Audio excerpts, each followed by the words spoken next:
시사와 함께하고 계십니다. 어제 윤석열 대통령 G7 정상회담 일정 마치고 돌아왔는데요. 그 의미와 성과 그리고 앞으로 과제까지 홍현익 전 국립외교원장과 함께 짚어보겠습니다. 안녕하세요. 네, 안녕하십니까? 예, 총평부터 먼저 해주신다면 어땠습니까? 글쎄 과거 G7에서도 지금 뭐 네 번째로 초청받아서 가셨는데 예. 과거에는 그때 서구에서 해서 그런지 윤석열 대통령보다 전임자들을 좀 이렇게 많이 드러났는데 윤석열 대통령은 뭐 저 히로시마 저 위령비 참배 이런 거 제외하고는 그렇게 크게 모습이 드러나질 않아 보여서 예. 기시다 총리의 맹활약이 눈에 많이 띄고 그리고 글쎄 뭐 가장 좀 눈에 띈 거는 우리가 77년 만에 그 히로시마에 많은 분들이 저 강제로 이렇게 끌려가 가지고서는 그 일하시다가 원폭에 피폭당해 가지고 3만 명이 히로시마에서만 사망하시고 그랬는데 예. 거기 이제 생존자들 이렇게 대통령께서 만나시고 그래서 그 위로의 말씀을 77년 만에 전했다는 게 저로서는 상당히 놀랬고 예. 그리고 그거는 마땅히 우리 지도자가 해야 될 부분이다. 예. 근데 조금 더 아쉬운 거는 기시다가 같이 이렇게 같이 참배도 하고 그것까지는 참 좋았는데 좋았어요. 예. 그건 좋은데 기시다가 서울에서 한 얘기 이런 게 굉장히 용기 있는 행동이었다. 이렇게 하는 거에 대해서는 좀 우리 대통령께서 너무 좀 과공하시는 게 아닌가. 제가 볼 때는 기시다가 서울 와서 얘기한 게 첫째는 총리로서 얘기한 게 아니라 개인 자격이라 그랬고 예. 두 번째는 그 누가 피해를 당했는지 그 강제로 끌려간 노동자들 얘기하는 거냐 그럴 때 답변을 안 했고요. 그리고 우리가 듣고 싶은 거는 뭐 통렬하진 않더라도 반성과 그렇죠. 마음에서 안으로 나오려도 사과인데 사과. 그게 아니라 그냥 뭐 안 됐다. 그냥 공감한 것이었고 마지막으로는 그러면 그 고통당하신 분들이 왜 일본에 가야만 했는가. 그렇죠. 강제노동을 당했나. 그거에 대해서 전혀 말이 없었거든요. 원폭 피해자들도 사실은 비슷한 맥락이죠. 예. 그중에 7만 명이 이제 피폭당했는데 히로시마 나가사키 양쪽 예. 다 하면 그중에 절반이 강제로 끌려간 분들이래요. 그렇죠. 예. 근데 하여튼 그 기시다 총리가 한 거는 뭐 사과 반성도 아니고 뭐 이런 것들이 우리로서는 상당히 부족한데 용기 있는 행동이었다. 글쎄 기시다 총리가 고래가 아닐 텐데 고래도 뭐 칭찬해 주면 고래도 칭찬해 주면 뭐 예. 잘한다. 춤추게 한다. 예. 근데 기시다 총리는 고래가 아닌 것 같은데. 예. 그 일본 기시다 총리 그리고 일본은 이번 G7 정상회담을 통해서 뭘 얻었습니까? 일본은 사실상 그 미국의 그 보좌관 역할을 하잖아요. 세계에서. 예. 그 참 희한한 역사가 일본은 미국을 침략했고 그렇죠.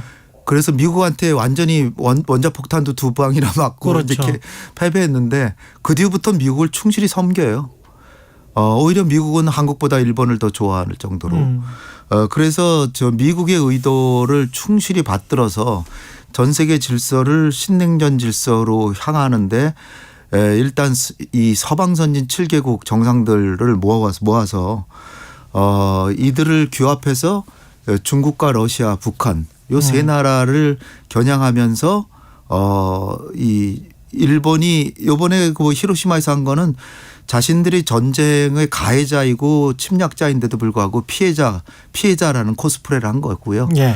그리고 이제 이번에 했던 특이한 상황 중에 하나가 우크라이나 전쟁에 대해서 전 세계가 지금 다 제재하고 뭐 비난하고 그런 것 같지만 사실은 인구로 볼 땐 전 세계 34%가 지금 제재에 가담하고 있고요. 예. 60% 이상은 제재에 가담하고 있지 않습니다. 그런데 단지 34%의 국가들의 경제력을 합치면 55%예요. 그렇습니다. 예. 예. 그 이 G7이라는 게 그런 의미를 가졌는데 우리가 하나 좀 주목해야 될 게 G7이라 그래서 이게 뭐 그레이트 세븐이 아니거든. 그룹 세븐이에요. 그렇습니다. 7개 나라라는 거거든요. 예. 그러니까 경제적으로 1970년대 이 모임이 생겼을 때는 이 세계에서 제일 부자 나라 7개 나라였는데 인플레이션, 디플레이션 때문에 그때는 예. 그랬었죠. 오일 힘들어서. 쇼크. 예, 오일 오일 쇼크 쇼크. 예. 근데 그동안에 이제 세계가 변해서 예.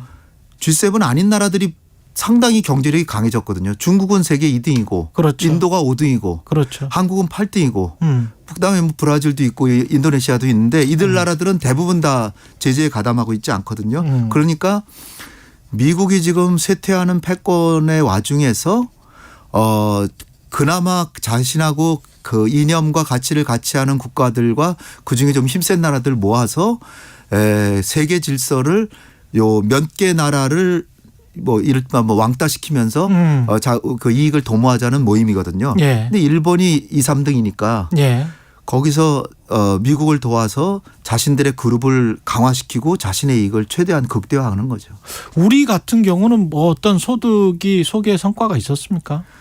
우리 같은 경우는 그래도 네. 참가를 요청했다는 것만 해도 좀 소득은 소득이죠. 소득이다. 왜냐하면 네. 일본이 한국을 상당히 견제하고 뭐 안보리 상임이사국은 물론이고 GAC로 되는데도 사실상 일본이 속으로 반대하고 있는데 그런데도 일본이 우리를 초청하게 한 거 자체는 외교적인 성공이라고 볼 수 있죠. 예. 근데 다른 그 G7 정상회담 문재인 대통령 가셨을 때는 상당히 이렇게 활약도 많이 하시고 이렇게 얘기도 많이 하시고 그랬는데 요번에는 마지막 날 윤 대통령께서 이렇게 얘기하시고 해서 그런지 크게 보도도 안 됐고 그런데 요번에도 사실 그 북한하고 러시아를 많이 공격을 하셨더라고요. 예. 단지 이제 중국 공격은 좀 자제를 하신 것 같아요. 그건 다행인데 어쨌든 요번에 좀 두드러진 거는 정상들을 많이 만났다. 예. 많이 만났다는 건 좀 주목할 만합니다. G7 가기 전에 캐나다 총리가 왔고요. 예. 그다음에 가서도 여기저기 정상들을 많이 만났고 G7 중에 마크롱 빼놓고는 대부분 만났고 그다음에 그 나머지 참가국들 인도 뭐 인도네시아 예. 베트남 브라질 이런 나라들 정상들도 만났기 때문에 상당히 그 활발한 외교는 했다 이렇게 보여집니다. 한미일 정상회동이라고 해야 되겠죠. 한 2분에서 5분 정도 만난 건데. 언론에 따라 다른데 2분에서 정말 5분까지더라고요. 예. 근데 그걸로 뭘. 사진도 찍었고. 예. 아니 근데 이제 구체적인 뭔가를 이야기하기에는 너무 짧은 시간이어서. 그래서 예. 그 용산에서의 설명은 미리 다 조정이 돼서 정상들은 뭐 사인은 안 했지만 예. 구두로 다 인준한 거기 때문에 합의된 거나 다 마찬가지다. 근데 주요 내용이 이제 북핵 문제 공조 강화한다는 거고. 예. 제가 약간 좀 꺼름직한 건 인도 태평양 전략에서 공조한다는 건데 예. 이게 사실은 뭐 누가 협력하고 그런데 뭐가 나쁘겠습니까? 근데 그 주목적이 중국과 러시아, 북한을 견제하고 그렇죠. 이 한미일 3국 간에 뭐 좀 친하게 지내자 이런 식의 얘기이기 때문에 저 과유불급이란 말 있잖아요. 예. 지나친 거는 모자란만 못하다라는 얘기가 있습니다. 지금 그 정도면 미국하고 일본과의 관계는 충분하고 그리고 히로시마에서 위령비 같이 참배를 하셨지만 거기서 저는 모종의 한마디라도 나올 줄 알았어요. 예. 그 히로시마에서만 3만 명이 우리 피폭자거든요. 그중에 절반 이상 2만 명 정도는 강제로 끌려간 분들이에요. 일본이 강제로 안 끌어갔으면 사망하지도 않았을 분들이에요. 그렇다면 기시다가 뭔가 한마디 했어야 되는데 전혀 말이 없거든요. 그런 거 보면은 이게 그 한미일 간의 협력이 강화된다고 하는 것이 내실이 있어야 되는데 내실이 별로 없다 그죠. 이를테면 이번에 가지고 뭐 후쿠시마 오염수 이거 배출하는 거 우리는 상당히 걱정이 많습니다. 한마디 하셨어야 되는데 예. 어디에서도 말씀하시지 않잖아요. 권영세 통일부 장관도 지난주에 나와가지고 이런 이야기를 하더라고요. 미국과의 관계는 이제 충분히 공고하니까 예. 중국에 이제 신경 써야 된다. 네. 그리고 신경 쓸 것이다 이렇게 이야기를 하는데 그나마 내각에 그런 장관이 그런 생각을 가지고 있는 게 지금 맞는 거죠. 다행입니다. 권영세 예. 장관님은 그래도 통일부 장관이니까 예. 통일뿐 아니라 예.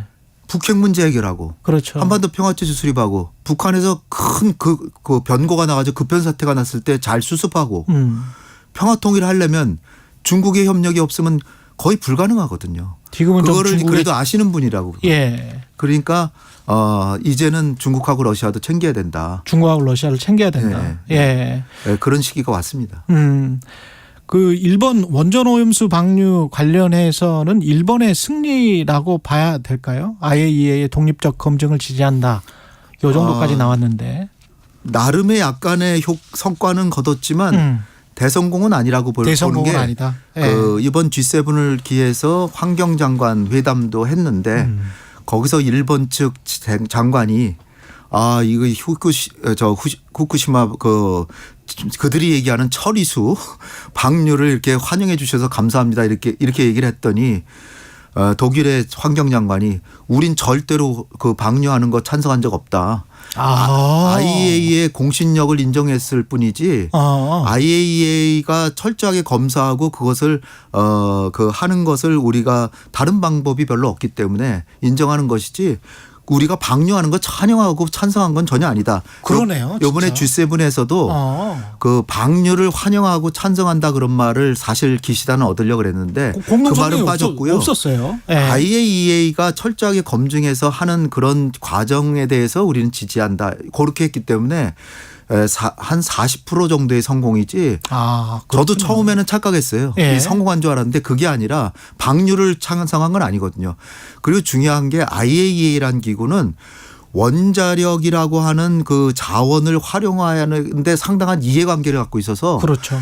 그것을 옹호하는 측이에요. 그렇죠. 그러니까 이게 환경이나 보건 건강을 하는 데가 아니거든요. 그렇습니다. 원전이나 방사능만 하는 데이기 때문에 환경과 보건기구나 그런 데서는 전혀 동의한 적이 없고요. 그런 데서는 다 반대하고 있습니다. 그 이번에 사찰단도 사찰단이 아니고 시찰단. 시찰단이죠. 사찰단이면 좋게요. 사찰단이면 좋죠. 죄송합니다. 사찰단이 좋은데 사찰이 검증단도 아닌데 사찰단. 그래서 이게 그 시료 채취도 못하고. 4개가 없다는 거 아니에요. 3개라고 보통 그러는데 3개가 아니라 전 5개쯤 없어요. 첫째가 시료 채취를 못하고 두 번째는 시료 채취가 못하니까 검증도 못하고 세 번째는 민간 전문가는 한 명도 안 보냈어요. 사실은 민간 전문가 중에 우려하는 사람들이 많거든요. 그런 사람을 보내야 이의제기도 하고 이거 잘해라고 할 거 아닙니까? 그런데 뭐 이의제기 안 하고 그냥 연구만 하는 사람 가가지고서는 그 시찰단장 얘기가 객관적이고 공정하게 항상 연구하시는 분들이니까 더 잘할 거다 그러는데 저희는 객관적이고 공정한 것도 중요하지만 더 중요한 건 우리 대한민국 국민의 건강과 환경을 보호하기 위해서 뭔가 문제의식을 가진 분들이 가야 된다고 보는데 그분들이 안 간 거예요. 그렇죠. 그다음에 네 번째로 취재진이 안 갔어요. 취재가 없어. 그러니까 이런 보도가 제대로 되지 않을 겁니다. 마지막으로는 단장만 알 뿐 21명인데 20명의 명단도 없고. 그렇습니다. 민간 사찰단을 무슨 자문단이라고 구성했던데 그 사람 명단도 없어요 아직.